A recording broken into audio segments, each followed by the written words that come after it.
Russian lawmakers passed a new law that raises the age of mandatory military service to 30 years. This was on Tuesday. Starting from the 1st of January next year, Russian men up till the age of 30 will be called upon for compulsory military service. Earlier, the age limit was 27.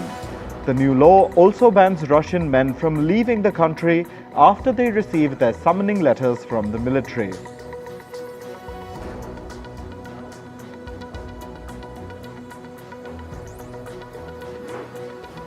Meanwhile, Russian Defense Minister Sergei Shoigu met his counterpart in North Korea's capital Pyongyang today. Shoigu said, and I quote, "North Korea is an important partner for Russia." Earlier in the day, the Russian Defense Minister paid his respects to the fallen North Korean soldiers of the Korean War. Shoigu is leading a Russian delegation to North Korea for the 70th anniversary of the conflict.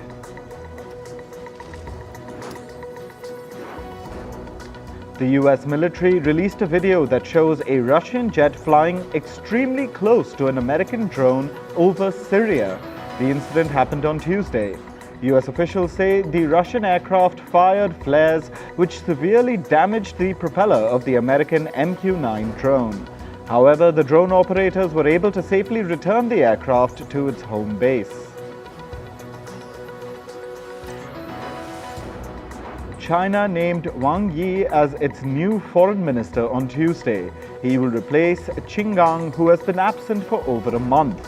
China's foreign ministry said Qin Gang has been relieved of his position due to health reasons. However, there is media speculation that he was sacked for allegedly having an affair. This will be Wang Yi's second stint as China's foreign minister. He previously held the role between 2018 and 2022. After taking over as foreign minister, Wang Yi arrived in Turkey's capital Ankara today. He held bilateral talks with his Turkish counterpart. He's also poised to meet Turkey's President Recep Tayyip Erdogan. This is Wang Yi's first international trip after being reappointed as foreign minister. Taiwan began military drills at its main international airport in Taipei on Wednesday. Helicopters, including attack gunships, along with hundreds of soldiers, took part in the military exercise.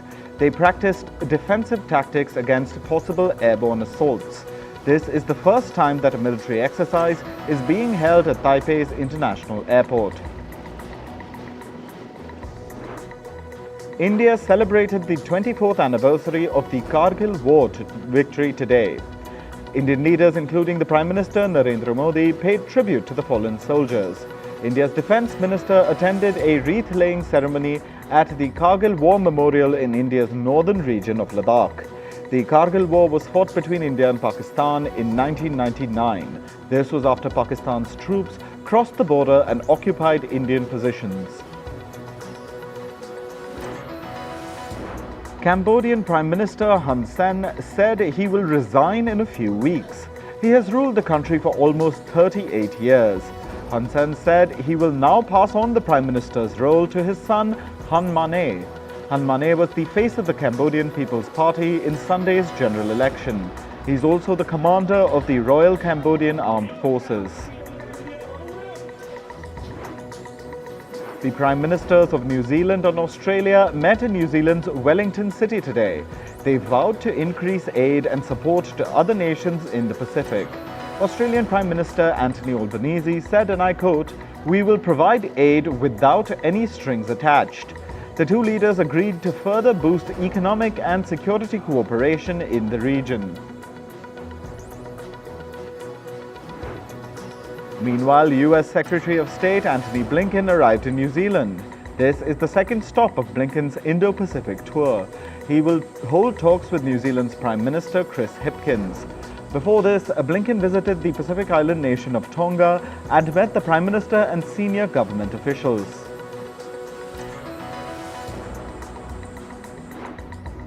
At least 31 prisoners were killed in riots in the Latin American nation of Ecuador.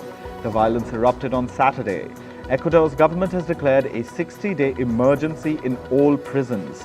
At least 2,700 soldiers have been deployed in prisons after the recent incident. Several weapons like knives, pistols, and even a grenade launcher were reportedly recovered from the cells of inmates. Now for climate news, 4 people have died in the wildfires tearing through Italy. Meanwhile, almost 2,000 people have been displaced because of the flames. A heatwave has hit southern Europe with scorching temperatures that have brought an increased risk of wildfires and deaths. In some parts of eastern Sicily, temperatures rose to 47.6 degrees Celsius earlier this week. That's close to the record European high of 48.8 degrees Celsius, which was recorded on the island 2 years ago. A rapidly spreading wildfire broke out at the center of the Spanish island of Gran Canaria on Tuesday. It has forced local authorities to evacuate several hundred people from their homes. Officials have also shut down 3 roads and deployed helicopters to contain the blaze. Hundreds of Portuguese firefighters scrambled to put out flames sweeping across a natural park in the country's capital, Lisbon. More than 600 firefighters were brought in after the fire erupted. Water-bombing planes also battled the blaze. Damage and debris could be seen strewn across roads in the central Philippines. This was after Typhoon Doksuri made landfall. The typhoon brought heavy rains that have caused rivers to overflow and damaged power lines. Storm warnings are in place in many parts of the country. Authorities have warned of storm surges, landslides, and damage to infrastructure. Meanwhile, China is preparing for Typhoon Doksuri to make landfall as well. Tree branches have been trimmed and electric cables have been secured on poles to prevent damage. China's typhoon warning alert was upgraded from orange to red. This is the country's highest advisory in its 4-tier color-coded warning system. Villagers in Pakistan's eastern Punjab province are struggling with severe flooding triggered by heavy monsoon rains. This has submerged fields and homes in the area. Residents have been left stranded due to floodwaters and swollen rivers. According to local weather authorities, monsoon rains are likely to continue throughout the week.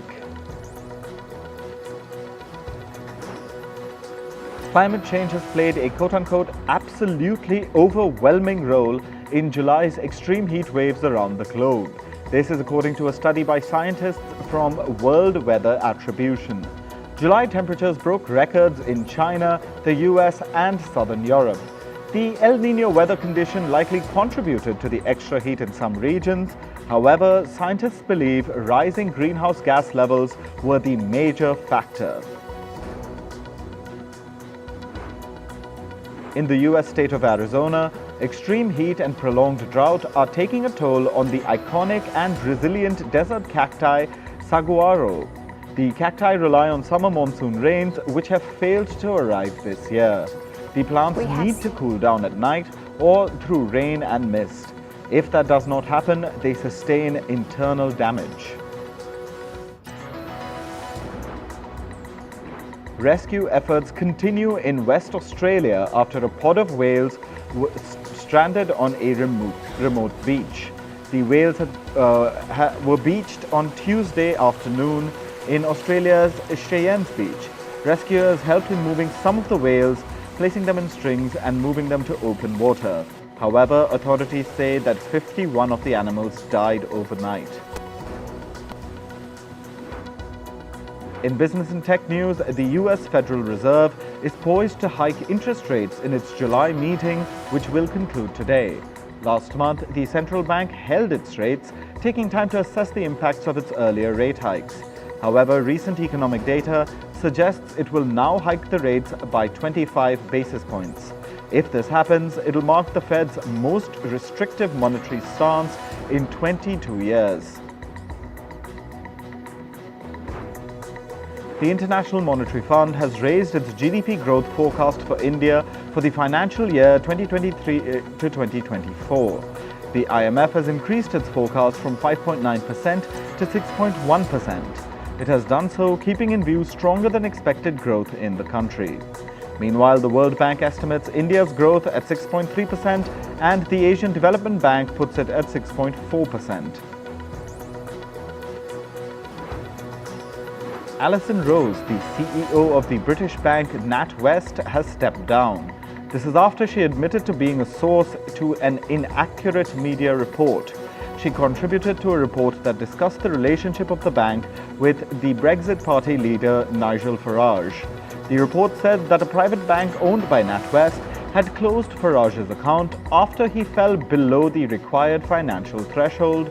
However, a review later found that Farage's political views were also a factor in the decision to close his account. United Parcel Service, or UPS, and its union have signed a tentative contract deal. It provides historic wage increases, one extra paid holiday, and air conditioning in the company's delivery trucks. This is in the US.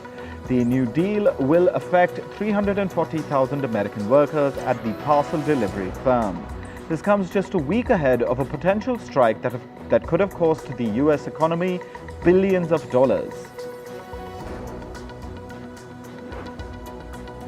The US Senate has backed a legislation that hardens its stance against China. The legislation will require US companies to notify federal agencies of investments in Chinese technologies. This includes investments in areas such as semiconductors and artificial intelligence. US lawmakers have also introduced a new stock trading legislation. The proposed legislation is called Ban Stock Trading for Government Officials Act. The name is self-explanatory. US officials will be banned from trading stocks. This will include members of the US Congress, the President, the Vice President, senior executive branch officials, and their relatives. According to reports, the Jack Ma-backed Ant Group is planning a restructuring of the company. This will break off some non-core operations of its China business. The company is looking at excluding its blockchain, database management services, and international businesses from the main entity. Once the restructuring is complete, the Ant Group can prepare for a public listing in Hong Kong.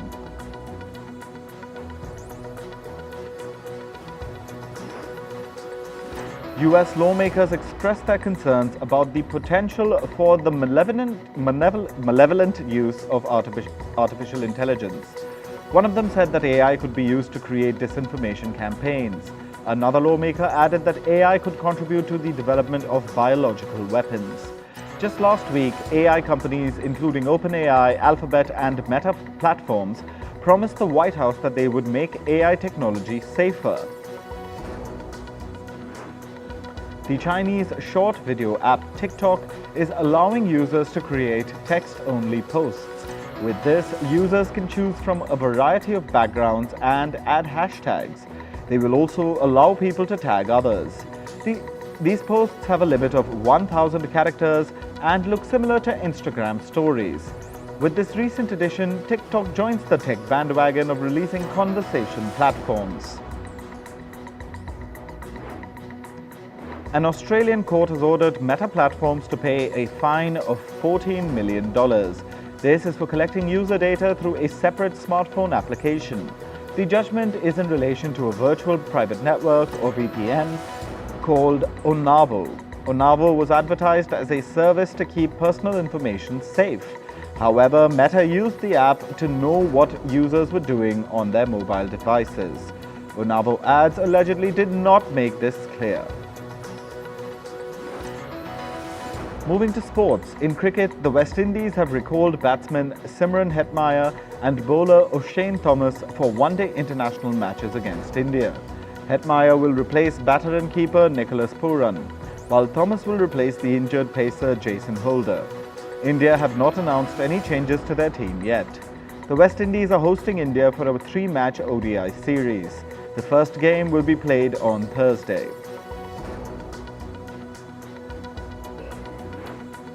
England and Australia announced their squad for the 5th and final Ashes Test match.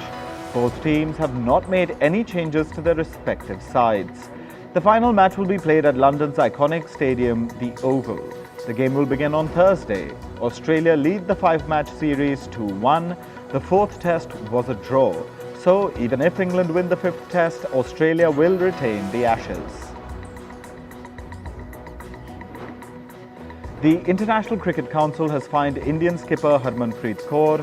This is after Kaur had an outburst on the field during Saturday's match against Bangladesh. The Indian skipper will have to miss her next 2 international matches. In addition, she has been fined 75% of her match fees. Kaur was also handed 3 demerit points on her disciplinary record. This is because she displayed dissent against an umpire's decision. In football, Colombia beat South Korea 2-0 at the Women's World Cup. Catalina Usme put Colombia ahead in the 30th minute via a penalty. 9 minutes later, Linda Caicedo scored the winner for Colombia. However, South Korea made history during the match. In the 77th minute, they introduced Casey Fair as a substitute. 16-year-old Fair became the youngest ever player at a FIFA Women's World Cup. Manchester City defender Kyle Walker said he was open to leaving the English Premier League. The defender told media that he was interested in joining German club Bayern Munich. Walker said that he was hurt by City manager Pep Guardiola's decision to bench him towards the end of last season. Walker joined Manchester City in 2017. He has made 254 appearances for the club. US officials have charged Joe Lewis, the owner of Tottenham Hotspur, for alleged insider trading. Lewis is a British billionaire who has owned the Spurs since 2001. According to a US attorney, Lewis used his investment firm, Tavistock Group, for illegal practices. The billionaire has been accused of sharing insider information with employees, friends, and even lovers. Golf legend Tiger Woods and Hollywood star Justin Timberlake are some of Lewis's business associates. In badminton, India's Shrikant Kidambi advanced at this year's Japan Open. The tournament is being played in Japan's capital, Tokyo. Kidambi beat world number 8 Chao Tien-chen 21-13, 21-13 in straight sets. The match lasted just 42 minutes. Kidambi will now play fellow Indian HS Pranoy in the next round on Thursday. Meanwhile, the Indian men's pair of Chirag Shetty and Satwik Sairaj Rankireddy also won at the Japan Open. They beat their Indonesian counterparts 21-16, 21-13. After the win, the Indian duo reached the 2nd spot in world rankings. This is Shetty and Rankireddy's highest rank in their doubles career. The duo jumped multiple ranks after winning the Korea Open last Sunday. Bronny James, the eldest son of basketball icon LeBron James, suffered a cardiac arrest on Tuesday. The 18-year-old was in a practice session for his college basketball team when he collapsed on the court. He was rushed to a hospital and admitted to the intensive care unit. Medical staff said Bronny James was out of danger and had been shifted out of the ICU.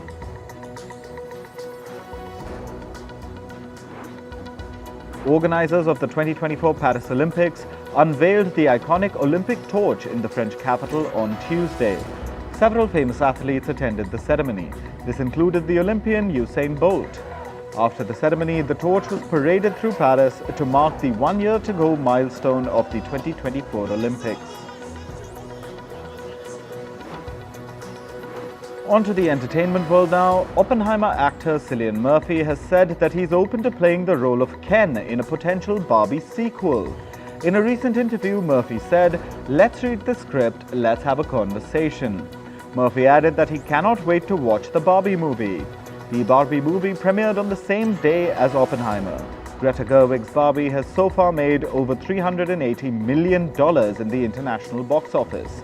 Meanwhile, Christopher Nolan's Oppenheimer has total box office earnings of over $200 million. A stunt performer in the US state of Georgia joined the Hollywood Actors Guild strike by lighting himself on fire. The stunt performer, Mike Massa, is a member of Atlanta's stunt community. He walked on the stage with a sign reading "SAG-AFTRA on strike" while being lit on fire. Massa was a stunt performer in the recent movie Indiana Jones and the Dial of Destiny. The 48th edition of the Toronto International Film Festival has unveiled its movie lineup. The lineup includes the following films: Australian director Craig Gillespie's Dumb Money, American cinematographer Ellen Kuraz's Lee starring Kate Winslet, and actor Tony Goldwyn's Ezra with Robert De Niro. There are also some directorial debuts like Anna Kendrick's Woman of the Hour and Chris Pine's Pullman. But it remains unclear if actors will walk the red carpet in Toronto amid the ongoing SAG-AFTRA strike. American actor Tommy Dorfman has revealed that her earnings from the entire first season of the series 13 Reasons Why was about $29,000. Dorfman said that despite working round the clock and being a prominent character on the show, she encountered challenges.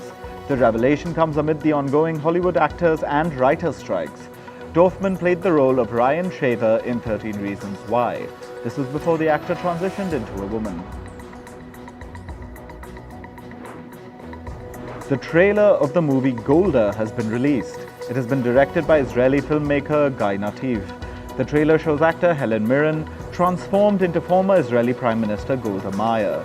The movie is a thriller set during the tense 19 days of the Yom Kippur War in 1973.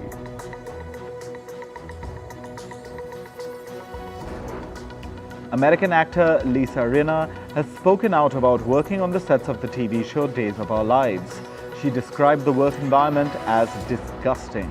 She said this was when the show was being directed by Albert Alar.